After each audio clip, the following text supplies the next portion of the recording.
My name is Chetan Bhakuni and I am a painter. I started painting from 2013. Professionally, I mean, I was very much into painting from 2013. Then I did my bachelor's in graphic designing and then master's in painting. And after my master's, for past 3 years, I was working as a graphic designer for a news channel. During that time, also, I was trying to continue my studio practice and I was making portraits. And right now in my studio practice, I made a new animation movie, which also revolves around my studio practice only. And in my studio practice, I usually paint me and my mother in a very different kind of forms.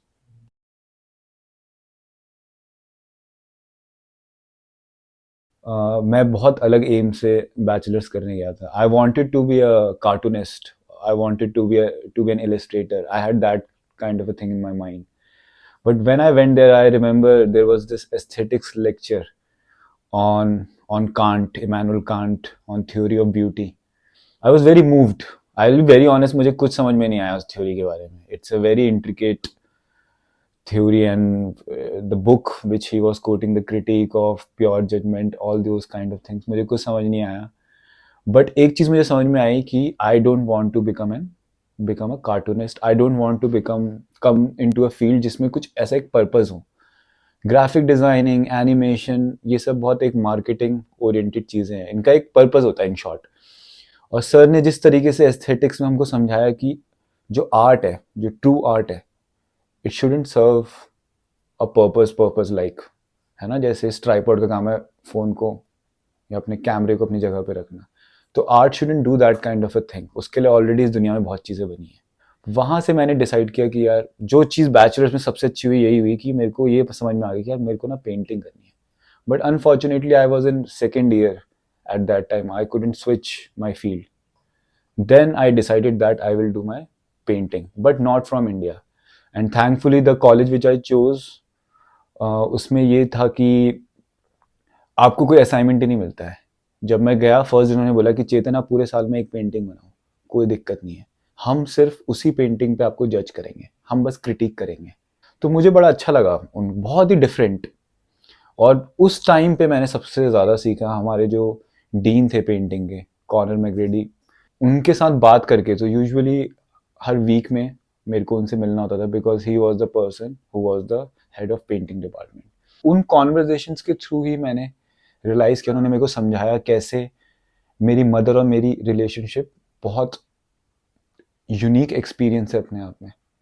और अगर उसमें कुछ sadness भी है, उसमें ये सारी चीज़ें भी है, तो उससे दूर भागने की जगह why don't you paint it.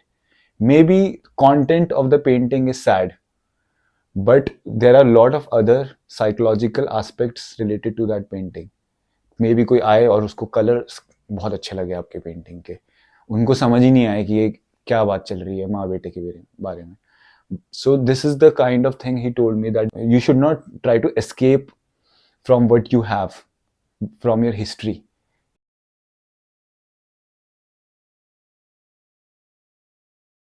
So my background is all about domestic violence. My father you drinks a lot. मैंने वायलेंस, मार पिटाई बचपन से ही सब देखा है. तो मैं कंडीशन ही वैसा होता था मेरा.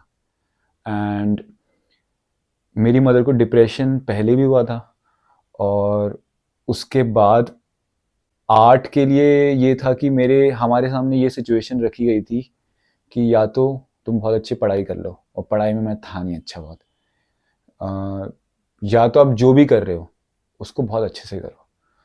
तो मैंने फिर सोचा इस चीज़ के बारे में, पेंटिंग ड्राइंग के चीज़ों के बारे में. और मैंने उस टाइम पे तो नहीं कर पाया क्योंकि हमारा बैकग्राउंड थोड़ा लोअर मिडिल क्लास फैमिली का है.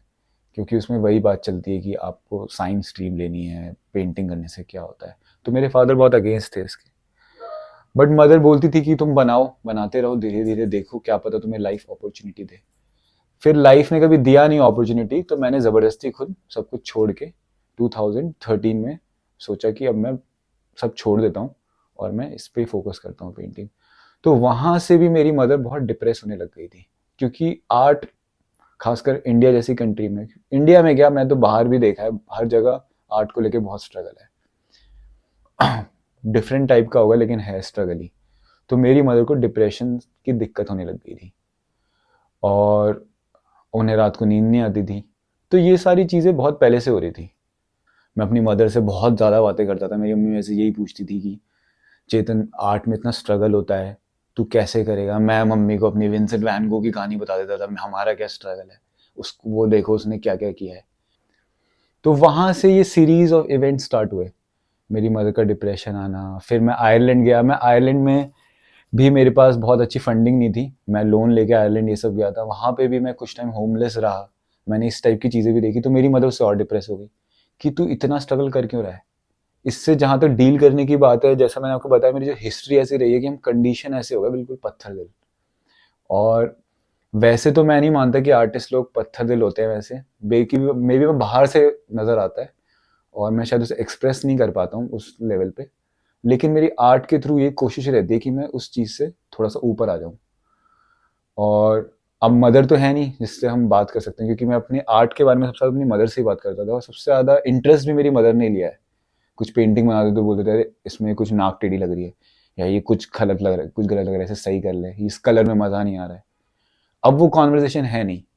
अब मैं चाहता हूँ वो कॉन्वर्जेसन चलती रहे। तो इसलिए मेरे पास एक्सपीरियंसेस के लेवल पे अगर मैं बोलूँ, तो मेरे पास, अब मैं इंसान को तो वापस ला नहीं सकता हूँ, तो मैं पेंटिंग बनाता रहता हूँ और यही मेरा डील करने का तरीका है।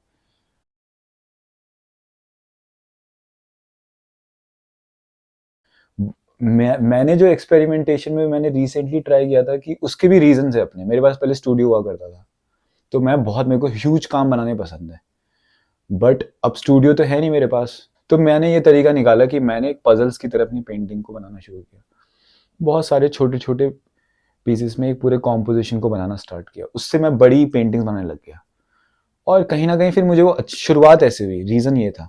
बट जब मैंने उसको बनाया तो मुझे कहीं ना कहीं इसमें एक डीकंस्ट्रक्शन का फैक्टर नज़र आया, कि जो एक ऑलरेडी एक मीडियम है कि हम जिस पे बनाते हैं शीट पे, उसको जब आप डीकंस्ट्रक्ट कर रहे हो, तो अब मैं उसको कैसे भी आगे पीछे कर सकता हूँ। जो कि एक बड़ा मुझे एक अलग सी चीज़ लगी। कुछ ऐसा यूनिक नहीं है, लेकिन मुझे उसका मीडियम अगर आप बोले, तो मैंने पेपर के मीडियम पे वो चीज़, मेरे को ऐसा लगा कि कुछ है उसमें। बाकी मेरे को ऑयल में काम करना बहुत अच्छा लगता है, क्योंकि वो स्लो ड्राइंग मीडियम है। और मुझे एक एक दो दो दिन में पेंटिंग करना पसंद नहीं है। I like to spend time, because I already told कि मुझे ये, it's like a conversation with my mother. जितना ज़्यादा मैं टाइम स्पेंड करूँ मेरे लिए उतना अच्छा है। तो इसलिए मुझे ऑयल पसंद आता है। और रिसेंटली मैंने थोड़ा सा अपनी पेंटिंग में एक वायलेंट सा स्ट्रक्चर देने की कोशिश करी, जिसमें मैं प्लास्टर ऑफ पेरिस बहुत यूज़ करने लग गया हूँ। वाइट, उसमें आपको स्ट्रोक्स नज़र आएंगे थोड़े से वायलेंट टाइप के। वो वायलेंस, अब ये वैसे तो ये बहुत ही ज़्यादा एक्सप्लिसिट हो गया कि मैं दिखाना चाह रहा हूँ बोल के, बट कहीं ना कहीं इसका यूज़ करने का, क्योंकि मेरी मदर हमेशा एक चार दीवारी में रहती थी, चार दीवारी में रहती थी, तो मैं कोशिश करता हूँ वो प्लास्टर ऑफ पेरिस मेरे कैनवस में एक वॉल का सा स्ट्रक्चर देता है।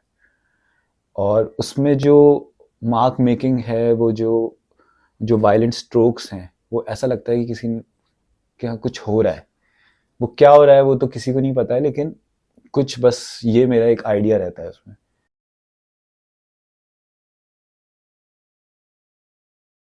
मैंने एक रिसेंटली एक एनिमेशन मूवी बनाई थी गीता नाम से। उसमें मैंने सबसे ज़्यादा टाइम, मेरे ख्याल से सबसे ज़्यादा सोच, वो मैंने उसमें ज़्यादा ही अपना, मेरे को ऐसा लगता है कि मैंने बहुत ज़्यादा एफर्ट्स की नहीं बोलूँगा। उसके साथ एक दिक्कत ये हुई, मैंने उसको बनाया बनाया एक साल तक। जब वो बना के मैंने उसको एक साथ देखा, तो मैं डिप्रेशन में चले गया वो सुन के। क्योंकि जो मैंने उसमें बातें बोली हैं, वो मैंने पहले से ऐसे स्क्रिप्टेड नहीं था। वो जो मेरे दिमाग में चल रहा था उस टाइम पे, मैंने बोल के रिकॉर्ड कर लिया उसी टाइम जल्दी से।